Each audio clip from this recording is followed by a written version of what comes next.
আকাশ। আজ থেকে শুরু হচ্ছে নতুন জার্নি। ভারত থেকে দুবাই। এই চ্যানেলে থাকবে বাস্তব অভিজ্ঞতা, কোনো বাড়ির কথা বলার গল্প না। চলুন শুরু করা যাক।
এন্ট্রি করার সময় আমার থেকে রিটার্ন টিকিট আর অ্যাকোমোডেশন প্রুফ চাইলো, তার সঙ্গে ফান্ড কোথায় আছে, ইন্টারন্যাশনাল কার্ড আছে নাকি, এসব জিনিস জিজ্ঞাসা করে পাসপোর্টের পেছনে একটা ইন্ডিগোর কোনো একটা পেনে লিখে দিল কিছু একটা নাম্বার র্যান্ডামলি, যে তারা এগুলো। এখানে আমার এখন এন্ট্রি গেট ইন্টারন্যাশনাল ডিপার্চারের।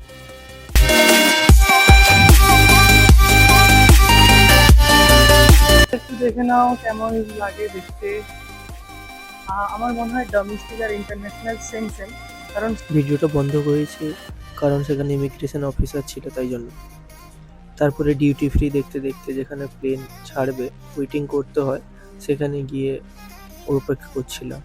ডিউটি ফ্রির সব থেকে ভালো জিনিস হলো এটা, তার পাশে দুপাশে নামি দামি ব্র্যান্ডের কিছু দোকান ছিল, যেমন পারফিউম, ব্যাগ আর জুতো টুতো। আমি তো কিছু কিছু ব্র্যান্ডের নাম কখনো শুনিনি, আর কিছু কিছু ব্র্যান্ডের নাম কখনো প্রনাউন্সই করতে পারছিলাম। আমি পড়ার চেষ্টা করছিলাম কিন্তু পড়তে পারিনি। তারপরে কানাডাতেও লেখা ছিল অনেক কিছু, উপরে বড় বড় ডিসপ্লে লাগানো ছিল একটা জায়গায়। তার নিচ দিয়ে তাড়াতাড়ি গিয়ে গিয়ে অপেক্ষা করছিলাম। সেখানে অনেকে যাত্রী যারা ছিল দুবাই যাবে, তারাও অপেক্ষা করছিল। আমি একটু ঘুরলাম, আশেপাশে দেখলাম। তারপরে দেখলাম অনেক বড় বড় জাহাজগুলো উড়ে চলে গেল। আমি অপেক্ষা করছিলাম আমারটা কখন আসবে। তখন তাড়াতাড়ি আমার গেটও খুললো, আমিও বসে পড়লাম। আর লাকিলি আমি জানালার পাশে পেয়েছিলাম। তারপরে এটা একটা ব্রিটেন বা আমেরিকা না অস্ট্রেলিয়া কিসের ছিল বুঝতে পারছিলাম না, কারণ এটা অনেক দূরে ছিল, ফ্ল্যাগটা ঠিক মতন দেখতে পাইনি। তারপরে আমাদের সময় যখন এলো, ইন্ডিগোর অনেকগুলো ফ্লাইট একে একে করে দাঁড়িয়েছিল। আমাদের ২ নম্বরে পড়লো, তাই আমরা একটা যাওয়ার পরে আর একটা আমাদের ফ্লাইটটা উড়ে চললো দুবাইয়ের পথে। তো তারপরে একটু যাওয়ার পরে অনেক মেঘ, বাকিটা তোমরা দেখে নাও, ভিডিওতে সব অ্যাড করে দিয়েছি। কত সুন্দর লাগছে ওপর থেকে।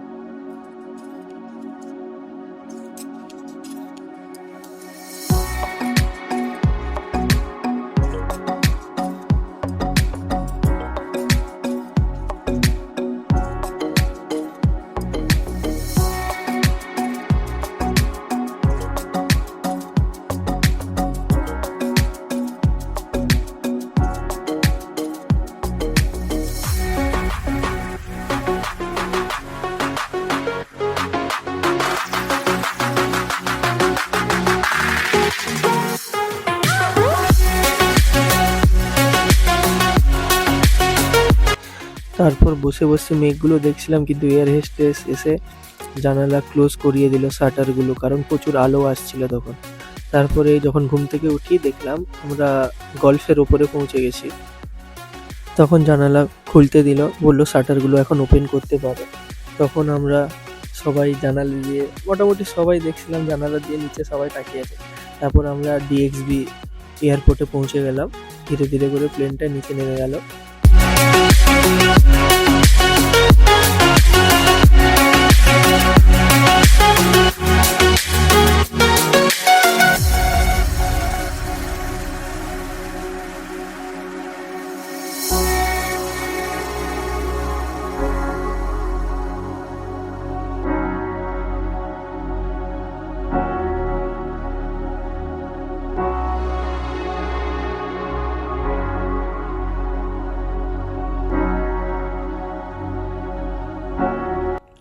তারপরে প্লেন থেকে নেমে আমি সাহস পাইনি যে ভিডিও বানাবো, কারণ ইমিগ্রেশন প্রচুর করে থাকে দুবাই। যেতে যেতে দেখলাম একটা রোবট ক্লিন করছে ফ্লোর।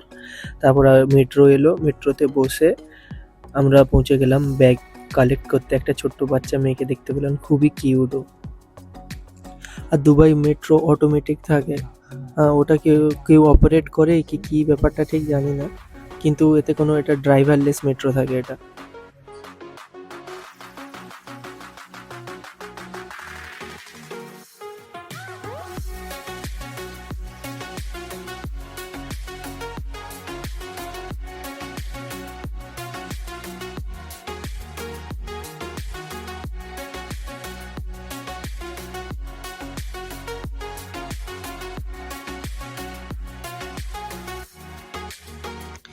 তারপরে আমি পৌঁছে গেলাম, ব্যাগ কালেক্ট করলাম। আর আমার যে কনসালটেন্সি মেম্বার ছিল সে আমাকে এসে পিক করে আমার রুমে ড্রপ করে দিল। আর বাদ বাকিটা পরে দেখাবো আমার প্রথম দিন কেমন গেল। এটা আমার ফার্স্ট ভিডিও, অনেক জানি ভুলভাল হয়েছে তাই জন্য, কিন্তু তোমরা জানিও কেমন হয়েছে।